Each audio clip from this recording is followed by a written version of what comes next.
Hello friend, my name is Saurabh और आज के इस वीडियो में हम समझेंगे what is transient recovery voltage and restriking voltage in circuit breaker.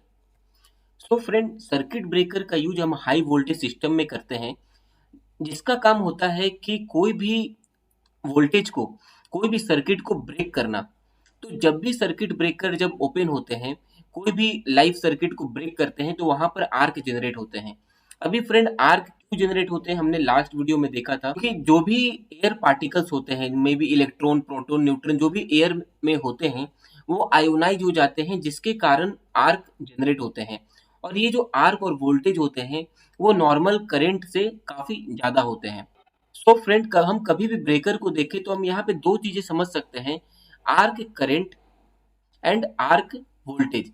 So normal अगर हम कोई भी आर्क क्विंचिंग मीडियम यूज नहीं किए हैं, नॉर्मल अगर हम सर्किट को ब्रेक करें, कोई भी ब्रेकर के थ्रू हम कोई भी लाइव सर्किट को ब्रेक करें, तो वहां पर आर्क डेवलप होंगे और जो आर्क है वो साइनोसॉइडल वेव फॉलो करेंगे।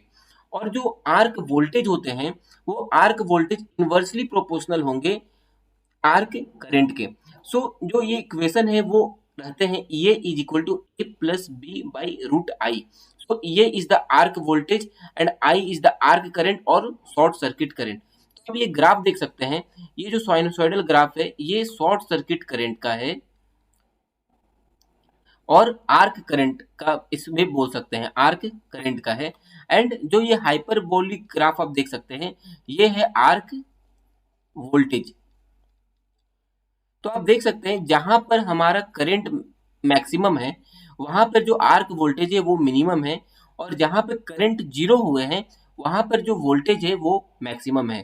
सो ये पाथ फॉलो करते हैं नॉर्मल कंडीशन में। सो आई होप आपने arc current and arc voltage के ग्राफ को समझा।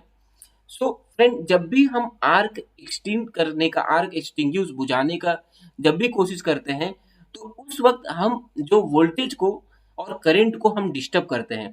तो जब भी हम सपोज कोई भी मीडियम यूज करें, लाइक एयर ब्लास्ट यूज करें, ऑयल यूज करें, या फिर SF6 गैस यूज करें आर्क को बुझाने के लिए, एक्सटिंग क्विंच करने के लिए, तो जब भी AC में हमें पता है कि हर एक ग्राफ में, हर एक साइनोसॉइडल वेव में करंट जीरो होते हैं।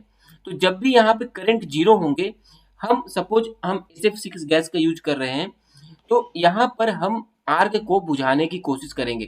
और जब भी हम आर्क को हम बुझाते हैं, क्विंच करने की कोशिश करते हैं, तो जैसा कि मैंने बताया कि जब भी करंट जीरो होंगे, आर्क जीरो होंगे, तो वहां पर हमारा वोल्टेज है मैक्सिमम हो जाते हैं, आर्क वोल्टेज मैक्सिमम होते हैं। और जब भी हम यहाँ पे क्विंच करते हैं, तो ये जो आर्क वोल्टेज है वो 2 टाइम्स हो जाते हैं नॉर्मल वोल्टेज के। आप यहाँ पर ग्राफ में देख सकते हैं, ये हमारा है नॉर्मल करंट का ग्राफ, आर्क जो करंट का ग्राफ है। जैसा कि हमने यहाँ पे देखा, जो नॉर्मल जो आर्क करंट के ग्राफ है, हमने इस पॉइंट पर आर्क को क्विंच करने की कोशिश की। और ये जो हमारा जो ग्राफ है वो है आर्क वोल्टेज की ग्राफ। ये जो ग्राफ है वो आर्क वोल्टेज की ग्राफ है। हमने जैसे ही आर्क क्विंच करने की कोशिश की, जो ये जो वोल्टेज है, आर्क वोल्टेज ही स्पाइक होते हैं, और ये normally 2 times of normal voltage हो जाते हैं, और इसे ही हम स्ट्राइकिंग वोल्टेज बोलते हैं। अभी हम आगे समझेंगे कि ये सब कैसे हो रहे हैं। तो नेक्स्ट हम समझते हैं what is striking voltage. So according to definition, striking voltage is the transient voltage that appear across the contact at or near current zero during arcing period। so friend, जैसा कि मैंने बताया कि ये है, ये जो ग्राफ है साइनोसॉइडल ग्राफ, ये नॉर्मल आर्क करंट के ग्राफ है। और ये जो ग्राफ है वो आर्क वोल्टेज के ग्राफ है। अभी हम जो आर्क क्विंच कर रहे हैं, मे बी कोई भी मेथड से हम क्विंच करें, एयर ब्लास्ट से करें या ऑयल से करें या SF6 से करें, हमारा पर्पस क्या है कि जो आर्क जो डेवलप हो रहे हैं, जो काफी ज्यादा करंट है, उसे हमें बुझाना, उसे हमें क्विंच करना। तो जब भी हम आर्क को क्विंच करेंगे, वहां पे वोल्टेज डेवलप होंगे, और वो वोल्टेज काफी ज्यादा वोल्टेज डेवलप हो जाते हैं। तो यहाँ पर सपोज हमने आर्क क्विंच किया जीरो पाथ पर, जब भी मेरा आर्क जीरो व AC करंट है वो जीरो पोजीशन पर आया, हमने यहाँ पर आर्क को क्विंच करने की कोशिश की। अभी जैसे ही क्विंच करने की कोशिश की, वोल्टेज काफी ज्यादा इंक्रीज हो जाते हैं, और जो ये जो वोल्टेज जो इंक्रीज हुए, इसे ही हम बोलते हैं रीस्ट्राइकिंग वोल्टेज। आई होप आपने रीस्ट्राइकिंग वोल्टेज को समझा हुआ क्या होता है। अभी यहाँ पर एक और कॉन्सेप्ट आता है, See, if dielectric strength rise is greater than rise in restriking voltage, then arc will not restrike. तो इसका मतलब क्या हुआ कि जो भी ब्रेकर हम यूज कर रहे हैं, मे बी ये एबीबी के ब्रेकर हो या सीमेंस के ब्रेकर हो, तो ये ब्रेकर का डाई इलेक्ट्रिक जो मीडियम है वो ज्यादा है, जो डाई इलेक्ट्रिक मीडियम है वो ज्यादा है हमारा रीस्ट्राइकिंग वोल्टेज का, तो हमारा जो आर्क है वो डेवलप अगेन नहीं होगा, आर्क डेवलप नहीं होगा। बट इफ अगर हमारा जो रीस्ट्राइकिंग वोल्टेज वो ज्यादा हो गया डाई इलेक्ट्रिक का, देन अगेन आर्क डेवलप हो जाएगा। देन अगेन जो आप ये जो ग्राफ देख रहे हैं साइनोसॉइडल ग्राफ, ये इसके बाद जीरो हो चुके हैं, यहाँ पर हमने नहीं दिखाया। बट अगर रीस्ट्राइकिंग जो वोल्टेज वो ज्यादा हो गया डाई इलेक्ट्रिक मीडियम का, देन अब अगेन हमें ये ग्राफ मिलना स्टार्ट हो जाएंगे। देन अगेन जो आर्क है वो जनरेट हो जाएंगे। डेट मीन्स कि अगेन मेरा जो एयर है वो आयोनाइज हो जाएंगे और कंडक्टिंग पाथ डेवलप कर देंगे। तो आई होप आपने रीस्ट्राइकिंग वोल्टेज को समझा होगा। फ्रेंड, ये जो रीस्ट्राइकिंग वोल्टेज होते हैं वो ट्रांजिएंट टाइप के होते हैं।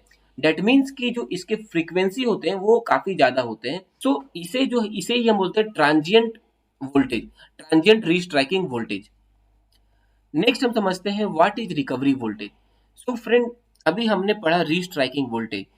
सो जैसा कि मैंने बताया, रीस्ट्राइकिंग वोल्टेज होते हैं ट्रांजिएंट टाइप के। दैट मीन्स कि रीस्ट्राइकिंग वोल्टेज के पीक होते हैं, देन अगेन वो रीबाउंड करते हैं, देन अगेन रीबाउंड करते हैं, फिर वो कम होते होते देन वो नॉर्मल वोल्टेज पर आ जाते हैं। सो जो नॉर्मल वोल्टेज पर आते हैं उसे ही हम बोलते हैं recovery voltage. So it is the RMS voltage after final arc extension. Friend, एक और टर्म आते हैं, what is rate of rise of restriking voltage, that is triple R V. So, according to definition, it is the rate of rise of free striking voltage and is expressed in kV per microsecond.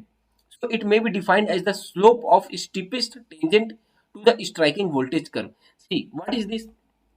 कि हमने यहाँ पर arc को pinch किया, तो arc को pinch करने के बाद कितने माइक्रोसेकेंड में हमारा रीस्ट्राइकिंग वोल्टेज जनरेट हुआ, कितने माइक्रोसेकंड के बाद हमारा जो रीस्ट्राइकिंग वोल्टेज है, दैट इज जो सपोज यहाँ वी है तो 2V यहाँ पे मैक्सिमम जनरेट होंगे, तो कितने सेकंड के बाद हमारा जो 2V है वो जनरेट हुआ है, उसे ही हम rate of rise of restriking voltage बोलते हैं। तो इसका जो यूनिट होते हैं नॉर्मली केवी पर माइक्रो सेकेंड। दैट मीन्स कि हमारा माइक्रो सेकेंड में रीस्ट्राइकिंग वोल्टेज जनरेट हो जाते हैं और वहीं पर फिर वो ट्रांजिएंट नेचर के शो करना स्टार्ट कर जाते हैं। सो आई होप आपने समझा होगा कि what is rate of rise of restriking voltage. So friend, I hope आपने ट्रांजिएंट वोल्टेज क्या होते हैं उसे समझा होगा, रिकवरी वोल्टेज क्या होते हैं, रीस्ट्राइकिंग वोल्टेज क्या होते हैं, आपने ये समझा होगा। So that's all about this video. If you like the video, please like, share and subscribe, and if you have any doubt you can ask in the comment section. Thank you.